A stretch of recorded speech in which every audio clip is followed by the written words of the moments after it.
Cebu Provincial Election Supervisor Attorney Jerome Brillantes mimando sa kapolisan sa San Fernando na magpahigayon og peace covenant signing tali sa mga kandidato sa maong lungsod. Si Chona Carrion sa detalye.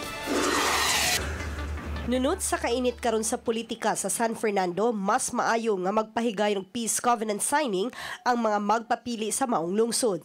Si Mayor Lacambini Riluya, biktima sa pagpang-ambush kauban siyang bana nga sa ABC President Ricardo Riluya kinsa nakala sa hitabo. Hugot ang pasangil sa mayor nga ang iyang kaatbang pagkamayor nga si Ruben Feliciano ang nagpaluyo niini apan hugot nga himakak sa mayoralty candidate. Ang peace cabinet manggod nga kung encourage sa itong mga candidates na dili ilang for the sake of signing it lang, no? But they will implant it in their heart, their minds, and their actions also. No, nga ilag yung buhaton tong or ilag itong tumanon ang ilang gi-signan, no? Gidugang ni Brillantes nga hugot gyud nilang tutukan ang maong lungsod atol sa piniliay.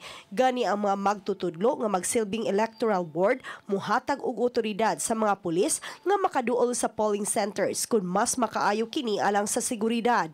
Hinuon kompleto na ang mga magtutudlo nga mo-serve sa piniliay sa lungsod human nahulipan ang 27 ka mga magtutudlo nga misibog gumikan sa kahadlok. Tagaan sila og authority ang mga policeman para in kaso of mga commotion or whatever circumstances that may arise during election, so makarespond dito ato ang police. Obani Marlon Melgazo, Chona Carrion, Balitang Bisdak.